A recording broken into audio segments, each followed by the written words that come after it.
C'est-à-dire que c'est un bâtiment qui date de 1852, qui a fait l'objet de quelques restaurations en 1927, mais donc qui a été laissé en l'état et qui s'est fortement dégradé. Le Conseil général a le devoir d'entretenir le patrimoine historique, naturellement, sinon il peut venir à disparaître. C'est la différence, d'ailleurs, je dirais, qu'il y a entre les collectivités locales, le Conseil général des Hauts-de-Seine en l'occurrence, et l'État. Regardez l'état du parc de Saint-Cloud, regardez l'état du parc de Sceaux. Évidemment, nous y dépensons énormément plus d'argent que l'État ne le fait pour le parc de Saint-Cloud. Mais malheureusement, quand je regarde le parc de Saint-Cloud, il se dégrade, il est en mauvais état.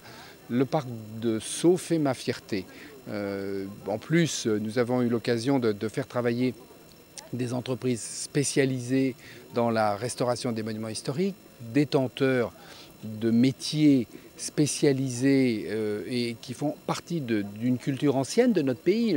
Les couvreurs qui battent le plomb et qui savent lui donner une certaine forme, le travail de l'ardoise, les tailleurs de pierre qui sont là, tout ce qui est fait, évidemment, représente une véritable culture qui est menacée de disparaître si précisément on ne l'emploie pas à restaurer notre patrimoine, ce qui est malheureusement trop souvent le cas. Je l'avais vu aussi quand j'étais responsable du plan de relance.